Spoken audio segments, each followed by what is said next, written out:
carta que Pablo le escribió a los hermanos de la iglesia de los Gálatas, ¿verdad? Hoy vamos a estar estudiando los versículos del 9 al 12 del capítulo 5 de Gálatas. Así que les invito, mis hermanos, a buscar en sus Biblias Gálatas 5, capítulos del 9 al 12. Cuando lo tengan, me indiquen con el señal de costumbre, por favor.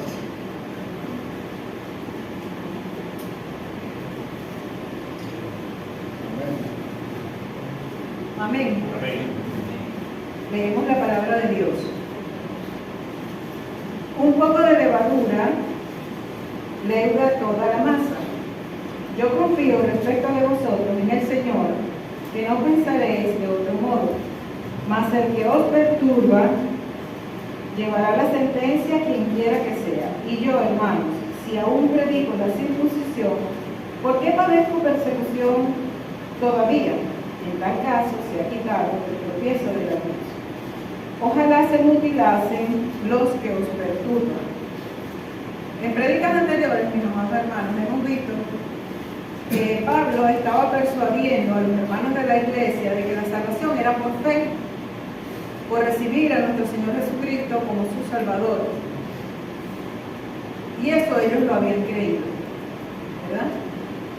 No necesitaban hacer ninguna obra, ni tampoco necesitaban circuncidarse para obtener esta salvación.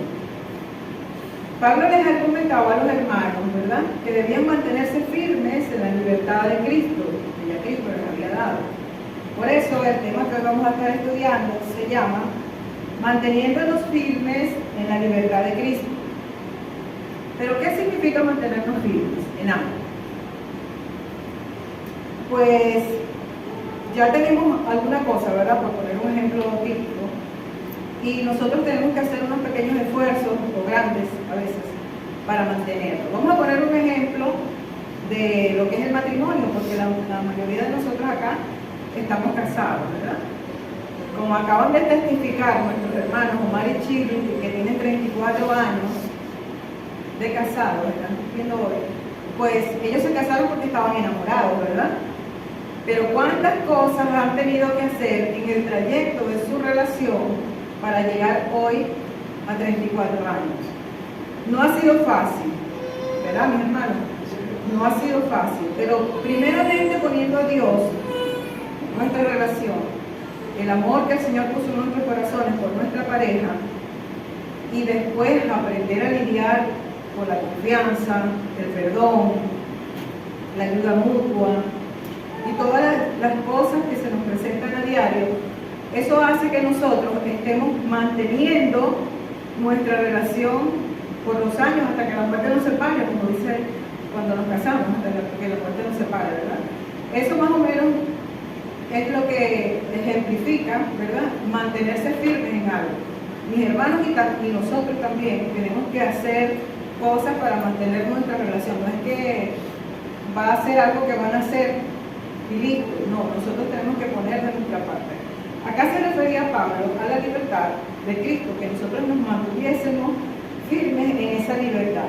Y el principio que vamos a estar estudiando hoy lo vamos a leer en el versículo 1 de este mismo capítulo. Dice así: Estad pues firmes en la libertad con que Cristo nos hizo libres, y no estéis otra vez sujetos al yugo de la esclavitud. ¿Verdad? Pablo estaba exhortándolos a ellos a mantenerse firmes. Entonces, el principio que nosotros debemos guardar en nuestros corazones es: todos nosotros debemos mantenernos firmes en la libertad de Cristo. Pero, ¿qué significaba mantenernos firmes en la libertad de Cristo? Como lo vimos también, era que ya no estábamos esclavizados a la ley, la libertad de la ley, por cuanto era imposible para cualquier persona cumplir la ley, ¿verdad? Solo Cristo pudo hacer eso. Así tú quieras, así tú creas que estás cumpliendo todas las cosas que ordena la ley, pues tienes una pequeña desviación y ya te haces culpable de violar la ley. La otra era libertad del pecado. Por cuanto nosotros nacemos en la carne, estamos en el pecado, somos pecadores. A diario, mis hermanos, nosotros estamos pecando. Pero ¿qué pasó? Que Cristo vino y murió en la cruz para liberarnos, libertarnos, hacernos libres del pecado, mis hermanos. Y la otra era la libertad de la muerte eterna, porque tanto la ley como el pecado conducen a la muerte eterna, mis hermanos. En este estudio de hoy vamos a estar analizando 3 razones por las cuales debemos mantenernos firmes en la libertad de Cristo y una manera de cómo hacerlo. La primera razón es porque hace falta solo un falso maestro para dañar toda la sana doctrina. Veamos lo que dice el versículo 9. Un poco de levadura leuda toda la masa. Pablo quiso expresar a través de esta metáfora lo que estaba sucediendo en la iglesia de los Gálatas, por cuanto la malvada doctrina judaizante estaba incurriendo dentro de la iglesia. Toma como ejemplo la levadura, porque sabemos que la levadura se utiliza para leudar, para cambiar la masa, ¿verdad?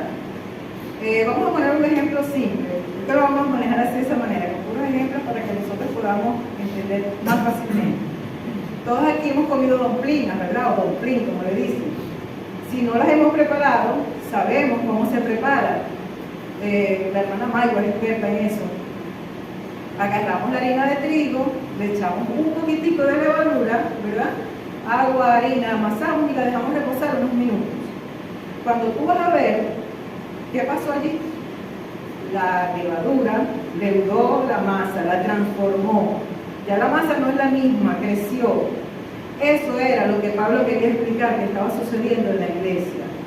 La doctrina falsa estaba siendo introducida y como dice Pablo, hace falta solo una persona que crea en el legalismo, en la circuncisión, en la salvación por obras y empiece a predicar eso dentro de la iglesia para hacer como una bola de nieve. Cada día va a crecer más y más, va a ganar más adeptos, ¿verdad? Y va a estorbar la iglesia. Eso era lo que estaba pasando en la iglesia de los Gálatas. Yo voy a citar otro ejemplo.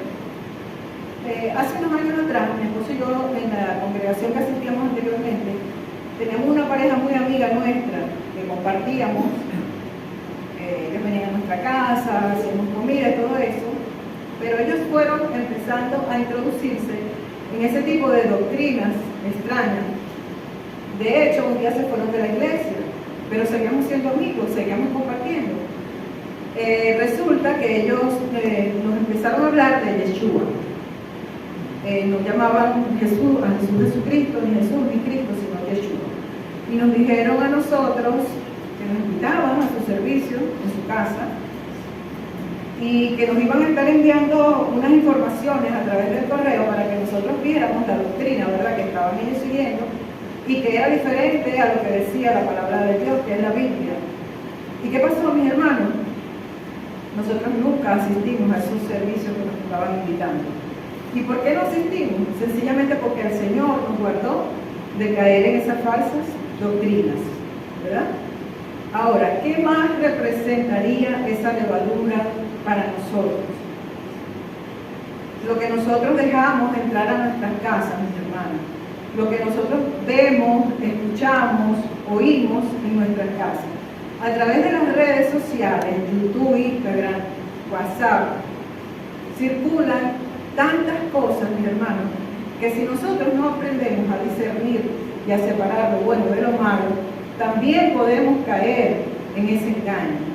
Para nuestros pastores resulta demasiado difícil, por no decir imposible, estar pendiente de lo que cada uno de nosotros está viendo y escuchando en su lugar, ¿verdad, mis hermanos? Así que nosotros tenemos el llamado de ver y tener cuidado de lo que nosotros dejamos entrar a nuestras casas a través de estos medios, lo que estamos escuchando, lo que estamos leyendo, lo que estamos viendo, ¿verdad? Porque sabemos que hace falta un solo falso maestro. No es que tiene que venir una multitud, un montón de gente, no, una sola persona, un solo mensaje que escuches, ¿verdad?, para dañar la sana doctrina que te ha sido enseñada. Amén, mis hermanos. Amén. Y nosotros debemos mantenernos firmes en la libertad de Cristo. La segunda razón dice, porque el perturbador será castigado quien quiera que sea. Vamos a leer el significado de la palabra perturbador. Dice el diccionario que un perturbador es alguien que alborota, agita, perturba el orden de las cosas. Aquí se ve clarito, ¿verdad? ¿Y quién puede ser el perturbador para nosotros? ¿Quién puede ser ese perturbador? Pues increíblemente, mis hermanos, el perturbador puede ser el pastor de la iglesia, mejorando lo presente. Un hermano de la fe, un amigo, quien quiera que sea, dice la palabra, que recibirá castigo, ¿verdad? Si perturba la iglesia, la enseñanza de la iglesia. Los falsos maestros que estaban enseñando lo malo en la iglesia de los Gálatas serían castigados, así lo dice Pablo en su palabra, en su carta, ¿verdad? Sería castigado el que esté enseñando el error en la iglesia, porque resulta que la iglesia es el templo de Cristo, es el templo del Señor. Y vamos a leer lo que dice 1 Corintios 3:17. Si quieren no lo busquen, yo se los leo. Si alguno destruyere el templo de Dios, Dios le destruirá a él, porque el templo de Dios, el cual sois vosotros, santo es. Clarito, ¿verdad? Aquí está diciendo que si alguno osara destruir el templo de Dios, que el templo es santo, será destruido. ¿Y quién es el templo de Dios? Lo dice aquí. El templo de Dios son vosotros. Eres tú y soy yo. ¿Verdad, mis hermanos? Entonces, el llamado es acá a nosotros tener cuidado con lo que nosotros vamos a predicar, porque sabemos que si nosotros no predicamos la sana doctrina, no predicamos a Jesús y a su muerte en la cruz, vamos a tener consecuencias, vamos a recibir castigo. Y no es de parte del pastor, no, es de parte del Señor. Amén, mis hermanos.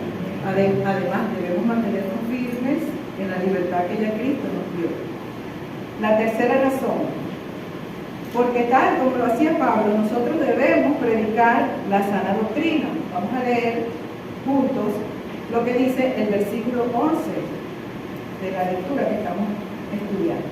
Y yo, hermanos, si aún predico la circuncisión, ¿por qué padezco persecución todavía? En tal caso se ha quitado el tropiezo de la cruz.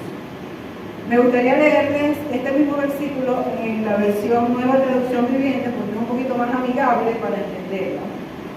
Amados hermanos, si yo todavía predicara que ustedes deben circuncidarse, como algunos dicen que hago, ¿por qué entonces aún se me persigue?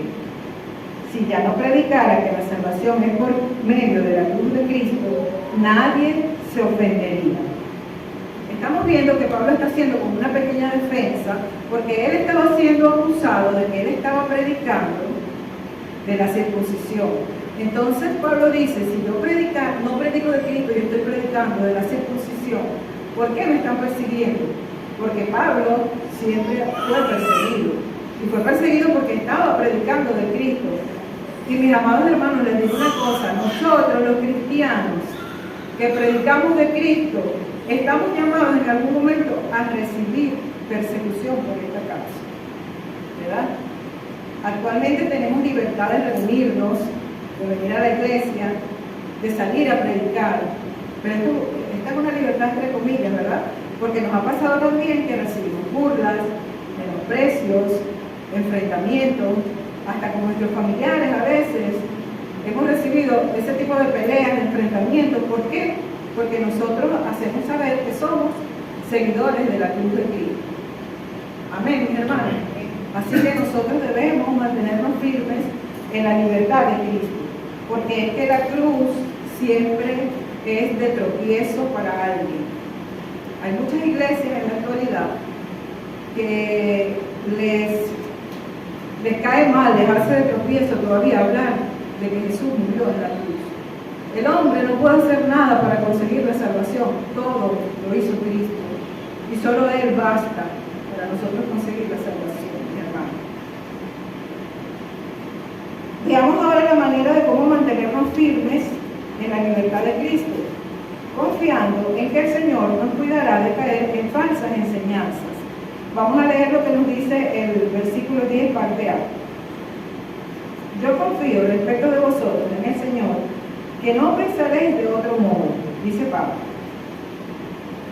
Pablo le estaba explicando acá a los Gálatas que su confianza no estaba puesta en lo que ellos iban a hacer por sus propias fuerzas.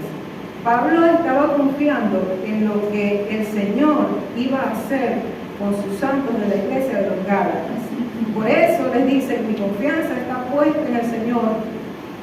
O sea, ustedes no van a hacer finalmente lo que ustedes quieran hacer, sino que ustedes van a hacer lo que Cristo, Dios, permita que hagan, ¿verdad? Esa es la idea. Y nosotros también debemos mantener nuestra confianza puesta en el Señor, que el que comenzó la buena obra la va a perfeccionar hasta el día de Jesucristo, mis hermanos. No confiemos en falsas enseñanzas. El Señor nos cuidó a mi esposo y a mí de caer en estas falsas enseñanzas, a pesar de que eran unas personas muy allegadas a nosotros. No caímos, pues. El Señor le plació, porque también pudo habernos dejado que metiéramos esa patica ahí, que nos tropezáramos, ¿verdad? Pero el Señor le plació guardarnos para que nosotros no llegáramos a caer en eso. Entonces, mis hermanos, vamos a predicar las buenas obras y vamos a estar pendientes de que nosotros debemos tener nuestra confianza puesta solo en el Señor, cualquiera que sea lo que se nos presente en el camino, ¿verdad? Finalmente, Pablo expresa su gran molestia con el deseo de que los falsos maestros se mutilasen a sí mismos. Leamos lo que dice el versículo 12. Ojalá se mutilasen los que os perturban. Palabras severas esta que está pronunciando el apóstol Pablo, ¿verdad, mis hermanos? Ojalá se mutilasen los que os perturban. Pero es que Pablo estaba muy molesto con lo que estaban haciendo los malvados judaizantes dentro de la iglesia, que ya él había conquistado con sus prédicas acerca de Jesús. Y vinieron estos falsos maestros y estaban engañando la doctrina a los hermanos de la iglesia con falsas doctrinas, indicándoles que si no se circuncidaban, pues no iban a tener la salvación. Pablo estaba muy molesto y él les dice, ojalá que se mutilen ellos mismos. O sea, quería decirles que se castrasen. Todos sabemos lo que significa esto. Pero bueno, vamos a ver esto tomándolo en sentido figurado. Pues. Pablo quería que los falsos maestros fueran cortados de la iglesia, cortados de la iglesia de los Gálatas. Es como cuando tú tienes en tu jardín una mata de espinas, ¿verdad? Que está poniendo en peligro tu jardín, tu grama, y tú dices, la voy a cortar. Pero ¿qué haces tú? Tú no vas a cortar las ramitas, porque la mata va a seguir allí. Tú la sacas, abres un hueco, la sacas de raíz y la botas para que ella no siga haciendo daño en tu jardín. Eso era lo que Pablo quería hacer. Que los hermanos estos falsos judaizantes, falsos profetas, falsos maestros, fueran cortados de raíz. Esto está sucediendo frecuentemente en las iglesias de la actualidad. Las falsas doctrinas cada vez más se están apoderando de las iglesias cristianas. Y esto está haciendo que las iglesias sean divididas a causa de estas falsas doctrinas, mis hermanos. Podemos verlo sencillamente, te metes en YouTube y miras la cantidad de pastores que están predicando acerca de que la salvación necesita una ayudita, necesita una obra, necesita circuncidarse, necesita que hables en lenguas para poder ser salvo, necesitas cualquier otra cosa, y sabemos que no es así, no es así. La salvación la obtenemos, como lo dije en el principio de la prédica, mis hermanos, a través de la fe, de confesar a nuestro Señor Jesucristo como nuestro Señor y Salvador, ¿verdad? Y el Señor basta, solo Él basta, mis hermanos. ¿Qué hemos aprendido hoy en esta prédica? Corta pero sustanciosa. Que nosotros debemos mantenernos firmes en la libertad de Cristo, ¿verdad, mis hermanos? Que nosotros debemos tener cuidado con lo que dejamos que entre a nuestras casas, porque de cualquier manera podemos ser afectados con falsas doctrinas, ¿verdad? Y que hace falta solo un falso maestro para dañar toda la doctrina que ha sido enseñado en la iglesia, mis hermanos. Mantenernos firmes en la libertad que ya Cristo nos dio es el llamado. Ya Él lo hizo por nosotros. Nosotros solamente tenemos que obedecer.